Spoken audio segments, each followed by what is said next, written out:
back here on the Cover 3 podcast, live on CBS Sports Network. One of the things we like to do every single time we're with you is to get you set for the weekend ahead in the Big Ten with something that we here on the Cover 3 podcast like to call the Big Game Breakdown. We're going to take you inside the matchup because the picks, the best bets, well, that happens on Thursdays at 11 a.m. Eastern time over on youtube.com/cover3. We want to go a little bit deeper than that right now. So we're going to begin with the game that you can see on CBS, America's most watched network, the Network of Stars, 3:30 p.m. Eastern time. It's going to be Michigan and Illinois. And for absolutely no reason at all, Tom, I'm going to start with you. What's going to stand out the most about this matchup in terms of where it's going to be decided? I mean, besides the fact I'm actually going to be able to watch my Illini play on CBS and 3:30 on a Saturday, that's pretty great. But just the fact that both teams are also ranked at the same time is also one of the more amazing, unexpected parts of this matchup when I originally saw it on the schedule before the season began. But I do think this is a very interesting game. We talked about it in the first segment, how Michigan is kind of that dark horse down the odds board kind of team that could back into the Big Ten title race, but they have no more room for error. They have to win out if they want to make that a realistic expectation. And this is going to be an interesting matchup because we did see, since Jack Tuttle came in and took over for Alex Orji in that loss to Washington a couple weeks ago, the Michigan offense did perform better than it had been, but it's still not an offense that, you would look at and say this is a very explosive, very dangerous unit. But what Michigan has been very good at all season long, no matter who the quarterback is running the football. And I think in this matchup, that is the one thing that we'll be looking at for Michigan on offense, because if Illinois' defense, if you look at their overall numbers, it's very good, even considering what happened in the second half against Purdue on Saturday. But the one thing Illinois kind of had trouble with defensively is stopping the run. They rank 107th nationally in EPA allowed per rush, 96th in explosive play rate on the ground, and 122nd in defensive success rate against the run. We saw a couple weeks ago that they did a good job of keeping Penn State's running backs from being able to hit the long 40 to 50-yard touchdown runs, but they were still giving up 10 to 12 yards before they finally made those ankle tackles to stop them. So can Illinois figure out a way to stop the Michigan run game, which is, with Kalel Mullings and Donovan Edwards has been very successful so far this season. And that's going to be one key for me in this one. And on the other side, can Michigan stop Illinois' passing attack? Because this is an Illinois team that offensively has been pretty explosive on the season, and they've done most of their damage in the air. Illinois, conversely, ranks 25th in EPA per dropback and 11th in explosive pass rate. And Luke Altmaier has been a big reason why. He's taken a huge step forward in his second year in Barry Lunney's offense. He's been making good decisions. He has not been turning the ball over, which was a huge problem that he dealt with last season. And if you look at this Michigan defense so far, Will Johnson has been fantastic in the secondary. The rest of that unit has not been anything special. And you look at Illinois, they've got two receivers in Pat Bryant and Zachary Franklin are two of the better receivers in the Big Ten.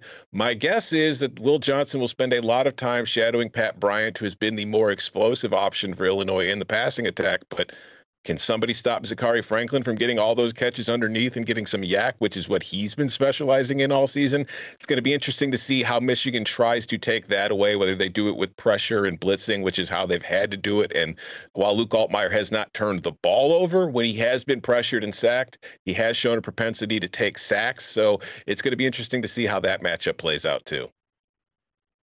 Tom, I think you said it. And while I think it's going to be Tuttle for Michigan, man, if I'm that Michigan coaching staff, I'm watching what Purdue did last week with that quarterback run game. 17 quarterback runs for backup quarterback Ryan Brown. And look, certainly some of it was successful because I don't think that Illinois anticipated the defensive head coach of Purdue, Ryan Walters, taking over offensive play calling and breaking out what I don't know if it's an entirely new scheme, but it was pretty close to a brand new scheme. If I'm Michigan, I'm watching that and I'm saying, man, I want to go to Jack Tuttle. There's no doubt. I think he gives more passing options to this offense than Alex Orji. But we did just watch a pretty terrible Purdue team run for 239 using a lot of that 11-man run game. This is the game that I had circled in the preseason for our Locks pod that we do on the Cover 3 podcast Thursday at 11 a.m. Because like Tom said, preseason's I don't think Illinois has the bulk up front to hold up against the better run games in the Big Ten. But Michigan has been very up and down, I think largely because you don't have to respect the pass. Can they rush the ball effectively out of a 10-man run game and not 11-man run game when Jack Tuttle is in there? I think they probably can, but I mean, as Tom said, that pass defense has been leaky, so we'll see if Illinois can score with them.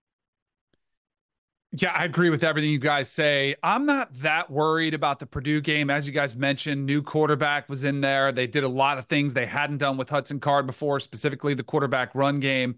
I think the game plan is pretty simple to stop Michigan. It's shut down the run game, it stops down and shut down Colston Loveland, and good luck to the receivers. If Samaj Morgan beats you, like, okay, you may give up a pass to him. But I think the quarterback play, no matter who it's been, has been so second rate that it really does. They tip their hand so much that I'm not that worried about Illinois' defense being at least able to contain them more so than they did against Purdue.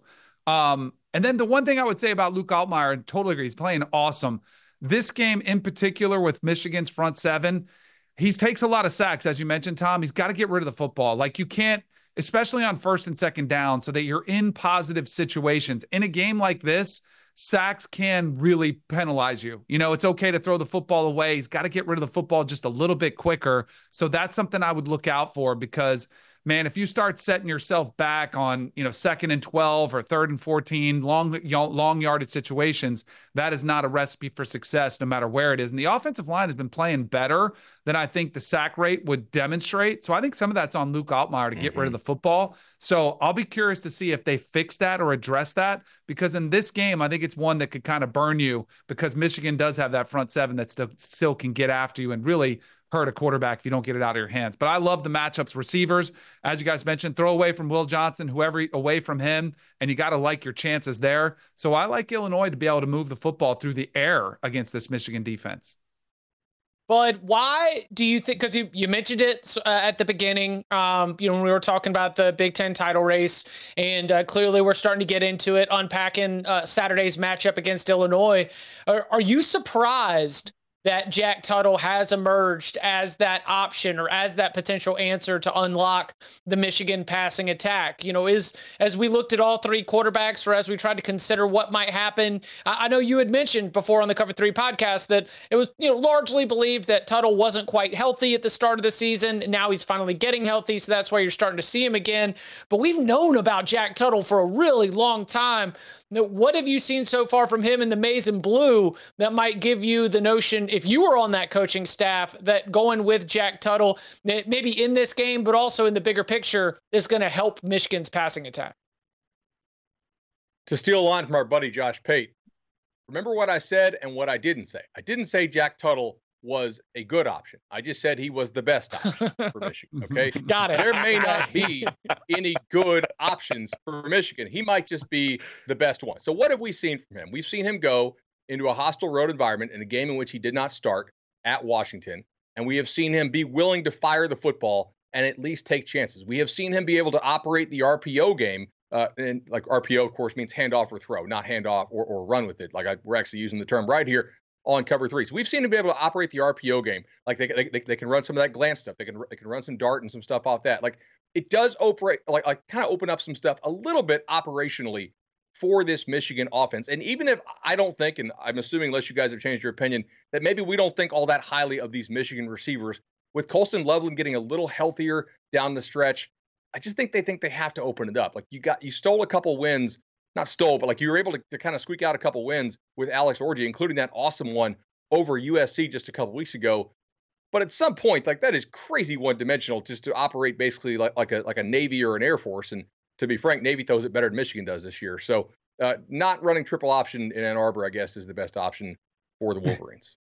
Yeah, I just think they missed on Alex Orji. I think that's what it boils down to. And so now that they realize how bad it was and how little they could, passing game they could have, and as you mentioned, going to an extremely run-based offense, they're looking at it saying, we can't, as physical as we can get, we can't beat teams being that one-dimensional. So Jack Tuttle gives you a little bit more experience. I mean, the dude's 25 years old. He's been around a lot. He hasn't played very much, but gives you some veteran experience. As good of a story Davis Warren was, I don't think he probably was the most talented passer. So when Tuttle's healthy, it's okay, let's try this one. But I think it boils down to Michigan really missing on Alex Orji. And maybe, some guys are great in practice, and I don't know how, because we've all discussed it. Like, why didn't they go get somebody in the portal? Why didn't they bring somebody in?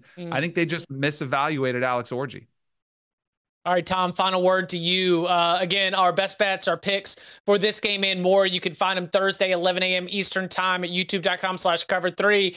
Leans, thoughts on how this thing's going to end up playing out?